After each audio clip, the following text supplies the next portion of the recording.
میں نے 20% یہودیوں کو اس دنیا سے ختم کر دیا ہے اور 20% کو چھوڑ رہا۔ میرے مرنے کے بعد تم لوگوں کو اس بات کا احساس ہوگا کہ کاش میں ان 20% کو بھی ختم کر کے جاتا اور دنیا سے یہودیوں کا نام و نشان مٹا کے جاتا۔ ناظرین، یہ الفاظ تھے اڈالف ہٹلر کے۔ ہٹلر کا نام سنتے ہی ذہن میں یہ خیال آتا ہے کہ اس نے بڑے پیمانے پر یہودیوں کا قتل عام کیا تھا، مگر آخر ہٹلر یہودیوں سے نفرت کیوں کرتا تھا؟ اس نے یہودیوں کو جرمنی سے کیوں نکالا تھا؟ فلسطین پر اسرائیلیوں کا قبضہ کیسے ہوا؟ ناظرین، یہ وہ سوال ہے جن کا جواب حاصل کرنے کے لیے کئی کتابیں لکھی گئی، مگر سب سے درست بات یہ ہے کہ ہٹلر جرمن قوم کو دنیا کی بہترین قوم سمجھتا تھا۔ اس کا خیال تھا کہ صرف جرمن قوم ہی کو دنیا پر حکمرانی کا حق حاصل ہے اور جرمنی کی ترقی کے لیے ضروری ہے کہ ملک سے تمام غداروں کو ختم کر دیا جائے۔ یہ انسان کی ترقی میں رکاوٹ ہے۔ ناظرین، پہلی جنگ عظیم میں جرمنی میں رہنے والے یہودیوں نے در پردہ جرمن مفاد کے خلاف برطانیہ اور اس کے اتحادیوں کا ساتھ دیا تھا۔ جرمنی میں رہتے ہوئے جرمنی کے خلاف کام کرنا ہٹلر کے نزدیک ناقابل معافی جرم تھا۔ وہ ان کی پرانی تاریخ سے بھی واقف تھا کہ کیسے انہوں نے اللہ تبارک و تعالیٰ کے پیغمبروں سے بد عہدی کی، اور ایک عیسائی ہونے کے ناطے وہ اس سے بھی واقف تھا کہ یہ یہودی علماء ہی تھے جنہوں نے حضرت عیسیٰ علیہ السلام کو پھانسی دلوانے میں کلیدی کردار ادا کیا تھا۔ اس لیے وہ انہیں ایک لعنت زدہ نسل سمجھتا تھا اور دنیا کو یہودیوں سے پاک کر دینا چاہتا تھا۔ یہودی چونکہ عیسائیوں کی طرح حضرت عیسیٰ علیہ السلام کو خدا کا بیٹا نہیں مانتے، اور کئی عیسائی حضرت عیسیٰ علیہ السلام کی خدائیت کو ماننے کے اس انکار کو بھی تکبر کی نشانی سمجھتے تھے۔ کئی صدیوں تک انسانوں کے چرچ نے انہیں یہ سکھایا کہ حضرت عیسیٰ علیہ السلام کی موت یہودیوں کی وجہ سے ہوئی، جبکہ آج کے مورخین اور چرچ یہ سکھاتے ہیں کہ حضرت عیسیٰ علیہ السلام کو روم کی حکومت نے اس وجہ سے شہید کیا تھا کہ افسران انہیں اپنے اقتدار کے لیے سیاسی خطرہ سمجھتے تھے۔ مذہبی تصادم کے ساتھ معاشی تصادم بھی شامل تھے۔ ناظرین، حکمرانوں نے یہودیوں پر پابندیاں لگا دی اور ان پر مخصوص ملازمتیں کرنے اور زمین کی ملکیت حاصل کرنے پر بھی پابندی عائد کر دی گئی۔ اس وقت چونکہ پرانے زمانے کے چرچ سود خوری یعنی پیسے کی سود سمیت لین دین کی اجازت نہیں دیتے تھے، فرانس میں روس کی خفیہ پولیس کے ایک اہلکار زیون کے بڑوں کے پروٹوکولز تیار کیے گئے۔ پروٹوکولز میں کہا گیا کہ یہودی پوری دنیا پر قبضہ کرنے کی سازش کر رہے ہیں۔ ان کی دستاویزات میں عالمی یہودی لیڈروں کی ایک میٹنگ کے کومٹ بھی شامل کیے گئے، جن میں انہوں نے پوری دنیا پر قابض ہونے کے منصوبوں کو حتمی شکل دی، اور ان میں یہ واضح تھا کہ یہودی خفیہ تنظیموں اور ایجنسیوں کے ذریعے سیاسی جماعتوں، معیشت، اخبارات اور عوامی رائے کو کنٹرول کرنا اور اپنے مقاصد کے لیے استعمال کرنا چاہتے تھے۔ پروٹوکولز کو دنیا کے مختلف ممالک میں شائع کیا گیا، جن میں ریاست ہائے متحدہ امریکہ بھی شامل تھا۔ 9 نومبر 1938 کی رات کو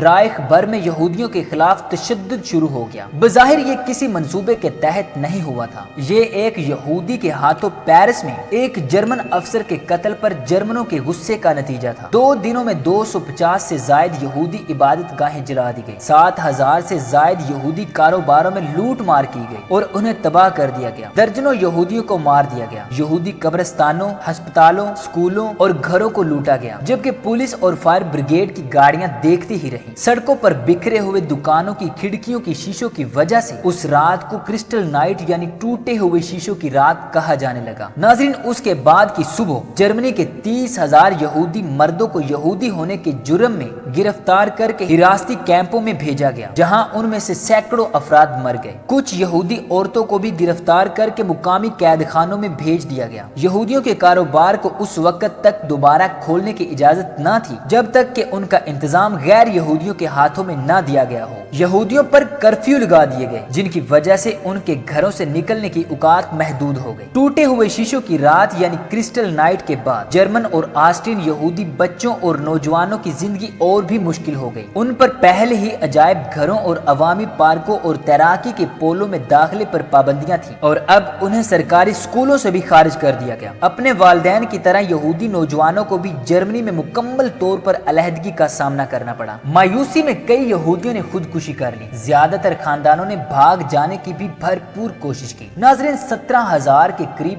پولش یہودیوں کو جرمنی سے نکال دیا گیا۔ یہ سب ان کی جرمنی کے خلاف سازشوں اور پرتشدد حملوں میں ملوث ہونے کے بعد کیا جا رہا تھا۔ یہودیوں کی نشاندہی کر کے ان کو سرکاری نوکریوں سے برطرف کر دیا گیا۔ اڈالف ہٹلر کے چانسلر بننے کے 2 مہینے بعد اپریل 1933 میں منظور کیے جانے والے قوانین کے ساتھ انتظامیہ کی تدہیر شروع ہو گئی۔ ان قوانین میں ایک آرین پیراگراف بھی شامل تھا جس میں سماج کے مختلف شعبوں سے یہودیوں کو نکال پھینکنے کا انتظام کیا گیا تھا۔ حکومت کے تمام ملازمین کو اپنی آرین نسل کے نئے ثبوت میں دستاویزات پیش کرنے کی ضرورت پڑ گئی۔ پہلی دفعہ قانون میں یہودیوں کی تعریف فراہم کی گئی۔ جن ملازمین کے والدین، دادا دادی اور نانا نانی یہودی تھے انہیں اپنے عہدوں سے برطرف کر دیا گیا۔ 17 اگست 1938 یہودیوں کے لیے یہودی نام اپنانا لازم قرار دے دیا گیا۔ جرمنی کی حکومت نے ان تمام یہودیوں کے لیے جو اپنے پہلے ناموں سے فوری طور پر یہودی ظاہر نہیں ہوتے تھے، اپنے پہلے نام کے بعد ایک یہودی نام کا اضافہ کرنا ضروری قرار دے دیا گیا۔ مردوں کو اسرائیل اور عورتوں کو سارا کا نام دیا گیا۔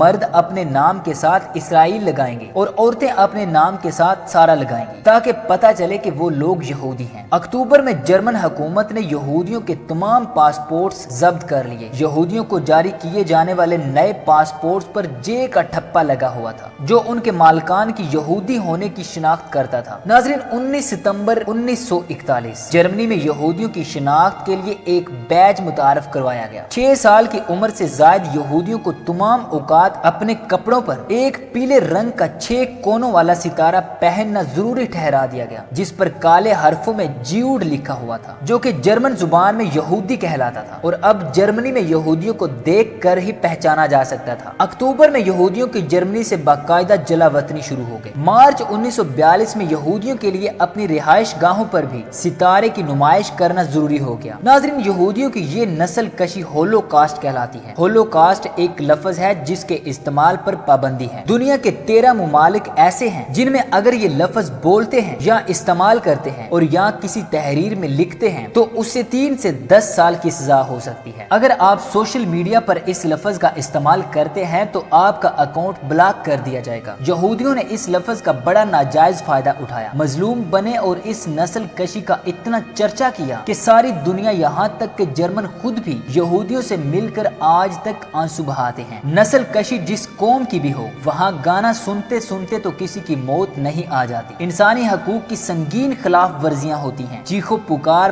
بچوں کے سامنے ماں باپ کا قتل اور ماں باپ کے سامنے بچوں کا قتل، بھائیوں کے سامنے بہنوں کی عصمت دری، بالکل ویسے جیسے صابرہ اور شتیلا کے کیمپس میں مسلمانوں کی گئی۔ مگر مسلمانوں کے خون کو یہودی کیچپ زدہ مزیدار بچے کہتے ہیں جبکہ اپنے بچوں پر آنسو بہاتے ہیں۔ کہا جاتا ہے کہ جب یہودی پناہ گزین بنا کر فلسطین میں بھیجے گئے تو پوری دنیا کی جیلوں سے صفاق قاتل اور ذہنی مریض ڈھونڈ ڈھونڈ کر فلسطین بھیجے گئے۔ ان لوگوں میں انسانیت نام کی نہیں تھی، خون کو جوس کہتے تھے اور انسانی گوشت کو پورک کا نام دیتے تھے۔ یہ اس حد تک صفاق تھی کہ انہیں ہی اسرائیل کی فوج میں اعلیٰ افسران بنا کر بھیجا گیا۔ انہوں نے جب فلسطین کی آبادی پر ظلم ڈھائے اور اقوام متحدہ ایک منافق کی طرح انہیں گھیر کر ان کے گھروں سے نکال کر لے گیا، ان مسلمانوں کے گھروں پر یہودیوں کے قبضے ہو گئے۔ جب مہاجرین کے کیمپس میں کسی اسلامی تہوار کے موقع پر خوب تیز آواز میں خوشیاں منانے کی آڑ میں گانے چلائے گئے، یہودی مسلمانوں کے خیموں میں گھسے اور قصائیوں کی طرح مسلمانوں کو ذبح کرتے تھک جاتے، پھر شراب پینے چلے جاتے، شراب پیتے اور اپنے اوپر انڈھیلتے، کہے لگاتے، پھر ناچتے ہوئے مسلمانوں میں گھس جاتے۔ یہودیوں نے اس قتل عام کو ایک تہوار کی طرح منایا۔ صبح ان کیمپس میں صرف انسانی گوشت اور خون تھا، لاشوں کو اس طرح مسلا گیا کہ کسی بھی انسان کی پہچان ممکن نہ تھی۔ تمام جسمانی اعضاء کو اجتماعی طور پر ایک قبر میں دفن کر دیا گیا۔ مرنے والوں کے گھروں، باغات اور کھیتوں پر اسرائیلیوں کا قبضہ ہو گیا۔ ناظرین، یہ سلسلہ